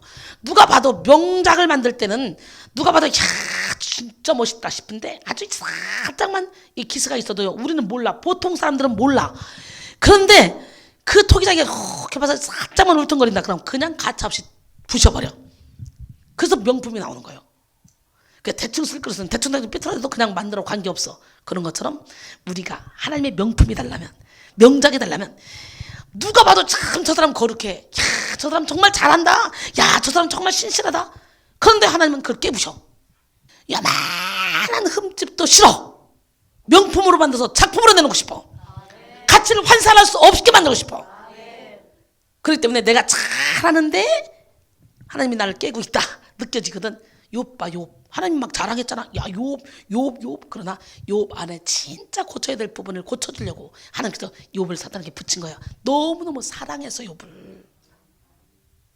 얼마나 대놓고 자랑합니까? 사탄마귀한테. 응? 악에서 떠나 하나님을 경외하는 자, 이 세상에 없다. 욥처럼 온전하고 순전한 자.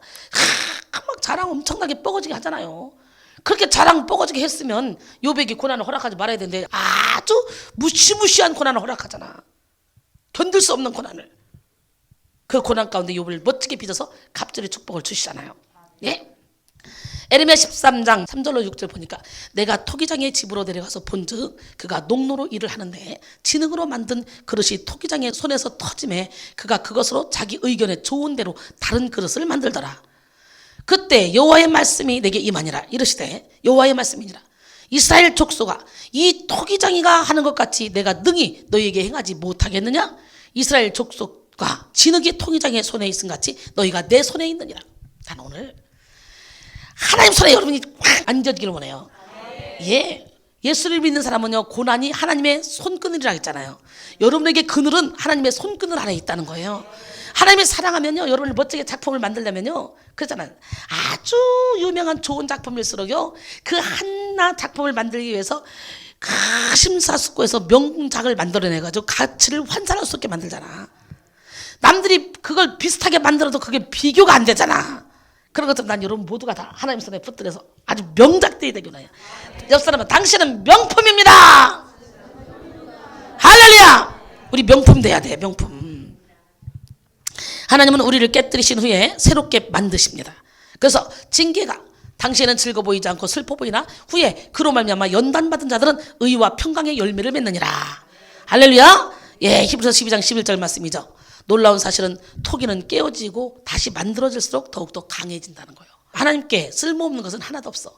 쓰레기 같은 사람도 하나님은 고치시고 변화시켜서 채우고 회복시켜 주시는 기적의 하나님. 그리고 사용하십니다. 그래서 하나님이 내가 너를 쓸 거야 그러면 하나님이 내가 너를 쓸 거야 하는 그 순간부터 하나님이 나를 쓰도록 만들어 주시는 거예요. 내 그 자리에 맞춰서 만들어 주시는 거예요. 하나님은 사람을 만들어 쓰시는 분이에요. 그러기에 우리가 해야 할 일은 하나님께 자신을 맡기고 의지하며 겸손히 순종하는 것입니다. 할렐루야. 예. 죽음을 이기신 예수님께서 성령을 통해 우리에게 베푸신 최고의 축복은 바로 평강의 능력입니다. 이것은 세상 그 어디에도 얻을 수 없는 오직 예수님만이 주실 수 있는 평안입니다. 이것은 십자가 사건 이후로 하나님과 원수되었던 우리가 화평을 누리게 된 것을 확증하신 일입니다. 그러므로 로마서 5장 1절에 그러므로 우리가 믿음으로 의롭다 하심을 받았으니 우리 주 예수 그리스도로 말미암아 하나님과 화평을 누리자 그랬어요. 옆 사람 말해서 우리 하나님과 화평을 누립시다. 어떻게? 예수님으로 말미암아. 예수님은 하나님과 우리의 막힌 담을 허물으시고 우리 자신과 우리 인간과의 막힌 담을 허물으시고 나 자신과의 막힌 담을 다 허물으셨어. 그래서 예수님은 우리에게 뭘 선포해서 평안을 선포하셨어. 여러분에게 평안이 없다면 오늘 이 시간에 평안을 다시 찾으셔야 돼. 요한복음 14장 27절에 평안을 너에게 끼치노니 곧 내가 나의 평안을 너에게 주노라. 내가 너에게 주는 것은 세상이 주는 것과 같지 아니하니라. 너희는 마음에 근심하지도 말고 두려워하지도 말라 그랬어요. 앞에서도 말씀드렸듯이 평강이란 헬라어로 에이레네로서 하나됨을 의미합니다. 예수 그리스도께서 십자가에서 죽으심으로 우리에게 주신 축복, 이 샬롬은 성령을 받을 때 온전히 누릴 수 있어요. 여기서 오늘 제가 강조하고 싶은 것은 성령 안에서 누리는 참 평강의 능력, 즉 하나됨의 능력이에요. 그 평강의 능력이란 한마디로 하나님과 내가 하나 되고 나와 이웃이 하나 되고 나와 자연이 하나 되는 거예요. 그래서 내 마음의 평강을 누리면 사람들 속에서 내게 말씀하시는 하나님의 음성을 들을 수 있고 자연 속에서 말씀하시는 하나님의 음성을 들을 수 있는 거예요. 할렐루야. 기적의 하나님은 누구 하나님? 진짜 하나님과 화평을 이루고 이웃과 화평을 누리는 것. 더 쉽게 말해서 하나님 사랑, 이웃 사랑을 온전히 이루는 능력이 바로 평강이야. 나는 여러분 모두가 이 평강을 받기를 원합니다. 기적의 하나님은 누구 하나님? 우리가 고통 가운데 세상을 살아갈 수밖에 없는 이유는 결국 사람의 죄악으로 인해서 생겨난 담이 문제잖아요. 죄가 하나님과 우리의 막힌 담을 만들었다 그러잖아요. 이것은 우리 인생에 있어서 모든 관계, 즉 하나님 관계, 이웃과의 관계, 나 자신과의 관계를 악화시켰는데 오늘 예수님이 그 모든 막힌 담을 허물어 버리시고 우리를 하나로 만들었어요. 그래서 우리는 함께 성령 안에서 하나로 지어져 가야 돼요. 그러기 위해서는 철저히 십자가를 져야 됩니다. 할렐루야. 예. 예수님은 십자가로 모든 담을 허물고 연합의 역사를 이루셨는데요. 그래서 교회의 특징은 연합이라고 할 수 있어요. 그러니까 전도해보니까 연합이 되고 전도하는 사람끼리 하나가 되고 움직여지더라고. 그래서 여러분 전도하는 사람 오늘 좀 피곤하고 힘들었을 때보다도 마음에 평강이 있고 기쁨이 임할 겁니다. 행복할 겁니다. 하나님이 새 힘을 주십니다. 그리스도의 십자가는 칼날의 양면같이 독특한 두 가지 면이 동시에 있어요. 먼저는 도저히 분리될 수 없을 것 같은 것들을 완전히 분리해내는 능력. 그렇기 때문에 오늘 이 시간에 이 십자가는 이 칼날의 양면처럼 두 가지 이 면이 동시에 있는데 말씀의 검, 이 말씀의 검이 완전히 우리와 죄를 분리해낼 수 있는 능력이잖아요. 오늘 그냥 말씀의 검으로 예수 그리스도의 십자가에 못 박힘으로 말미암아 그 말씀의 검이 일할 수 있도록 확 분리되는 역사가 일어나기 원해요. 십자가는 우리로 하여금 세상과 분리되고 더러운 것으로부터 분리되고 이전에 사랑했던 것들로부터 분리되어 성별되도록 만들어줍니다. 십자가의 분리의 능력은 우리가 붙잡고 있던 자존심과 자기 생명을 내려놓게 하고 세상에 대한 미련을 다 버리게 만들죠. 그래서 바울이 그러죠. 갈라디아서 6장 14절에 보니까 그러나 내게는 우리 주 예수 그리스도의 십자가 외에 결코 자랑할 것이 없으니 그리스도로 말미암아 세상이 나를 대하여 십자가에 못 박히고 내가 또한 세상을 대하여 그러하니라. 제가 그랬어요. 진짜 내가 이 갈라디아서 6장 14절 말씀처럼 세상에 대하여 또 세상이 나에 대하여 십자가에 못 박았어. 세상에 별로 미련이 없어. 참 신기하지. 아직도 여러분은 먹고 있고 사는 문제에 거기다 집중할지 모르지만 저는 전혀 그게 아니고 오직 하나님이 기뻐하는 영혼을 살리는 일에 저 천국에 내 집 마련하는 일에 영원토록 살 천국에 마음껏 쌓아놓는 일에 나는 거기에만 집중해.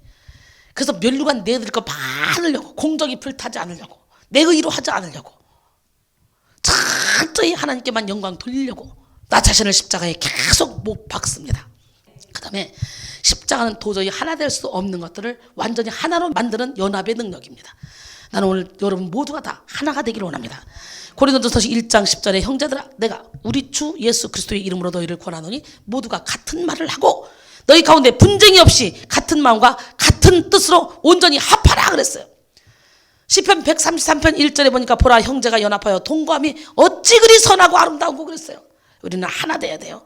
하나됨의 능력을 가져야 돼요. 안타깝게도 현실은요 연합을 이루지 못하는 경우가 참 많이 있습니다.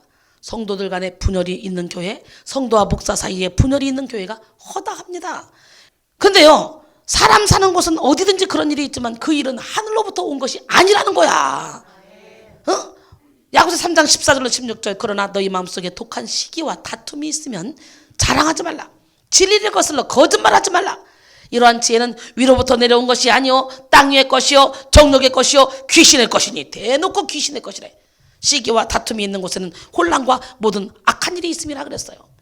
예, 우리는 평안이 매는 줄로 성령이 하나 되게 하신 것을 힘써 지켜서 하나 돼야 돼. 하나님의 영은 연합하게 하는 영이요 사탄의 영은 분리시키는 영입니다. 검은 소, 붉은 소, 얼룩소 3마리가 언제나 함께 다녔어요. 그런데 사자는 그 소들을 잡아먹고 싶어서 매일같이 기회만 엿봤어. 이 3마리의 소는 언제나 같이 다니면서 사자가 덤벼들면 셋이 한꺼번에 대항하기 때문에 사자가 이길 수가 없는 거예요. 하루는 풀밭에 얼룩소가 따로 떨어져 있었어요. 사자가 가까이 다가가서 은근한 목소리로 말합니다. 3마리 소 가운데서 가장 힘이 센 것은 자기라면서 붉은 소가 뽐내더라고 말합니다. 여러분, 그래서 중간 사람을 조심해야 된다. 무슨 일이 있을 때는 같이 부딪혀서 대화해서 풀어나가야 돼. 지금 이간질시키기 시작하는 거예요. 도저히 잡아먹을 수 없으니까 사자가 슬그머니 가서 풀밭에 혼자 얼룩소가 따로 있는 거 보고, 야, 이 3소 중에 제일 힘이 센 소는 붉은 소라고. 붉은 소가 뽐내더라. 이 말을 들은 얼룩소는 기분이 좋겠어 안 좋겠어? 안 좋지. 아니, 지금까지 셋이 똑같이 힘을 합해서 적과 대항해서 싸워왔고 무슨 일이든지 함께 힘을 다해서 보았는데, 아니, 붉은 소가 모두 제 힘으로 그렇게 된 것처럼 말을 했다니 참 불쾌하기 짝이 없네. 사자는 얼룩소에게 이런 거짓말을 해놓고 붉은 소와 검은 소 있는 데로 가서 또 그런 이야기를 했습니다. 3마리 가운데서 얼룩소가 제일 기운이 세고 다른 짐승에게 지지 않는 것도 얼룩소 때문이라고 하니까 그게 참말이냐고 2마리 소에게 물었어요. 2마리 소는 얼룩소의 말이 건방진 소리라고 생각이 됐어요. 그 중에서도 붉은 소는 화가 머리끝까지 올라갔어. 얼룩소에게 막 덤볐습니다. 얼룩소도 붉은 소가 제일이라고 했다는 말을 들었던 터라 힘을 다해 덤볐어요. 네가 제일이라고 했다며? 서로가. 검은 소가 말렸지만 이 2마리 소가 뿔이 빠지도록 싸웠습니다. 이날부터 3마리 소는 함께 놀지 않았고 결국은 사자에게 하나씩 싹 다 잡혀먹고 말았어요. 어떻게 할 건데? 중간에 껴서 이렇다더라 저렇다더라 하는 그런 이간질의 영에 여러분 끌려가지 마. 나를 위한다고 하는 말이 나에게 폐해가 될 수 있다는 거 조심하시고, 여러분 큰소리야. 하나님, 내 입에 파수꾼을 세우시고 내 입술의 문을 지켜주시옵소서. 할렐루야. 기적의 하나님은 살아계십니다. 입에 파수꾼을 세워야 돼요. 입술의 문을 지켜야 돼요. 참 신기하죠. 저는 어마어마한 이 영적인 세계에 들어갔고 은사라면 은사는 하나님이 다 주신 것 같은데, 그리고 평신도 때 신학도 전혀 모를 때 전 세계를 뒤엎고 돌아다녔어요. 근데 하나님이 차차 신학을 공부하면서 이쪽으로 딱 가기 시키면서 저에게 무슨 깨달음을 주시냐면, 연계를 확 열어놔서 그때는 조금 막 이런데 이걸 관리를 못 해주면 오히려 이게 교만이 들어가서 어둠의 영에 사로잡히기가 쉽다. 조금 더디더라도 말씀을 깊이 들어가서 이 말씀으로 파운데이션을 딱 깔아놓은 다음에 은사를 받으면 하나씩 은사가 열릴 때 이건 이거구나, 이건 이거구나, 이건 이거구나. 그러니까 오히려 쉽게 건물을 쌓을 수 있지 않냐. 그러니까 우리가 건물을 쌓아도요, 밑에 집안을 탄탄하게 해놔야 건물을 쌓으면 건물이 흔들리지 않지. 바쁘다고 대충 해놓고 건물을 쌓으면 막 흔들리고 또 허물어야 되고 또 허물어야 되고 또 그렇게 되는 거잖아.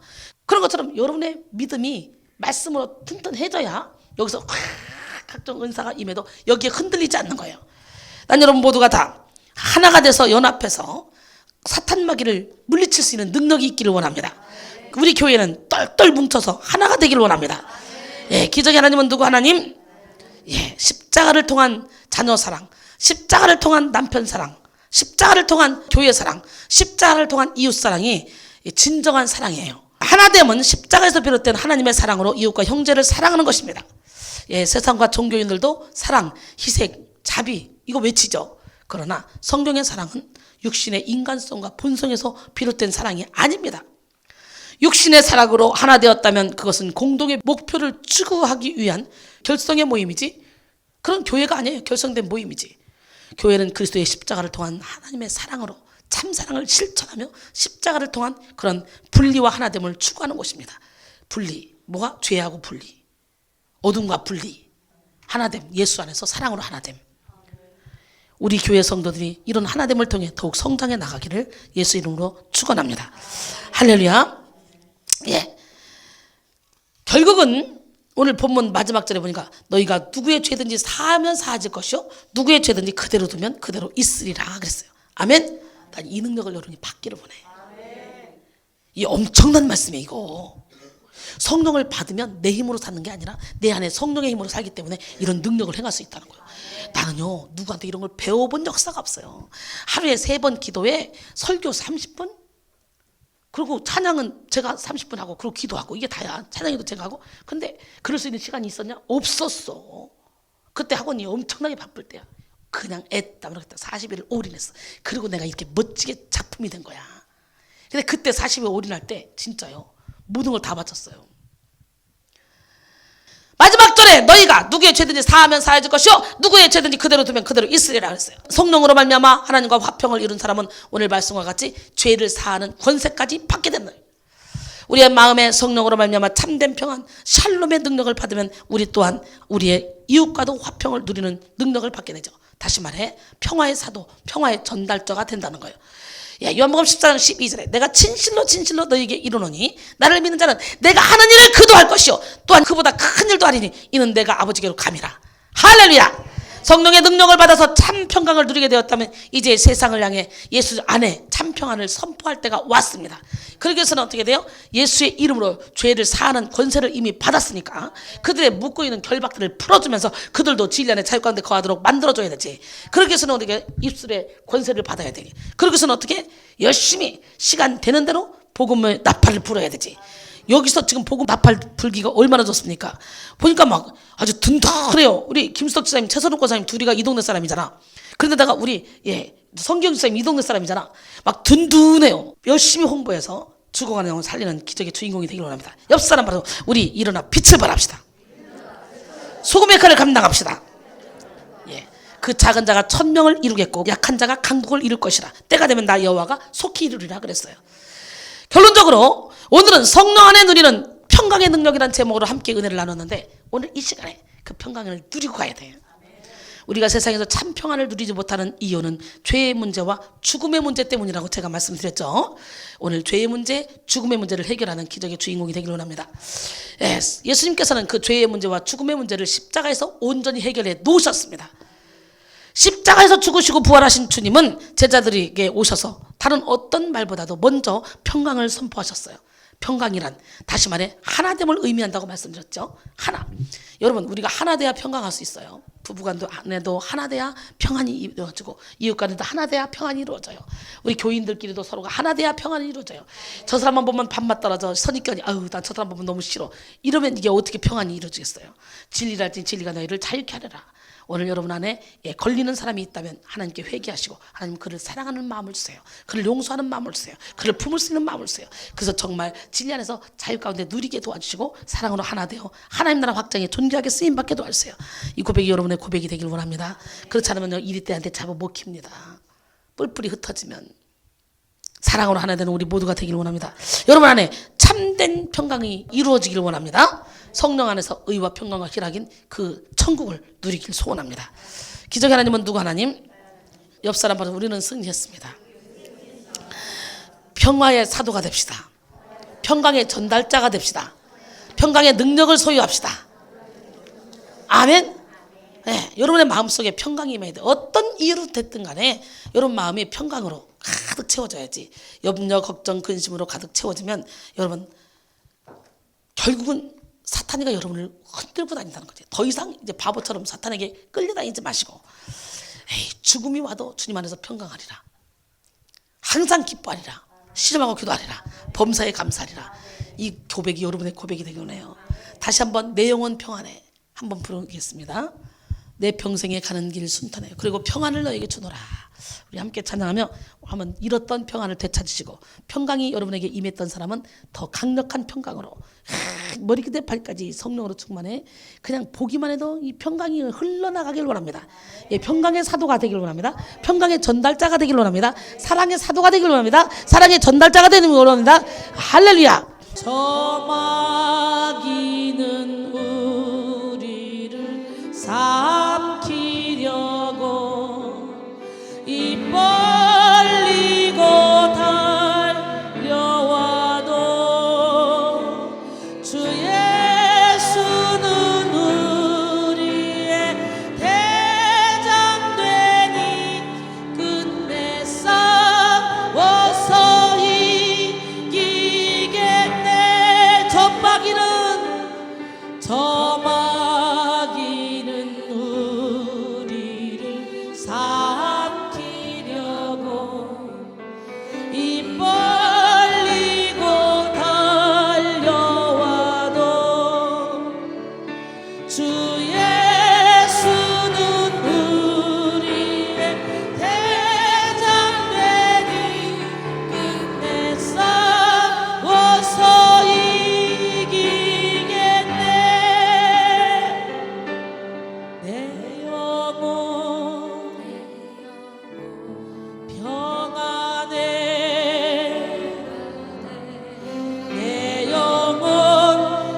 여러분, 스패포드는 그 모든 걸 다 잃었어도 그 고난의 자리에서 이 노래를 지었어요.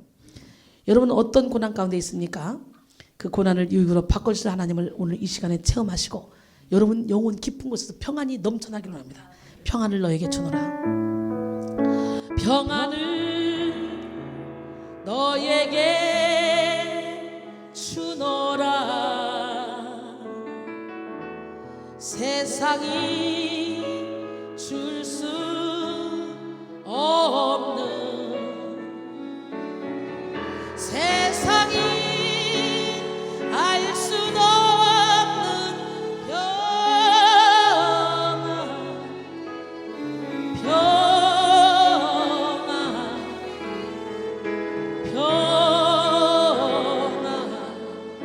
평안을 내게 주노라.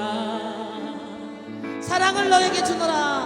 사랑을 너에게 주노라. 세상이 줄 수 없는, 세상이 알 수도 없는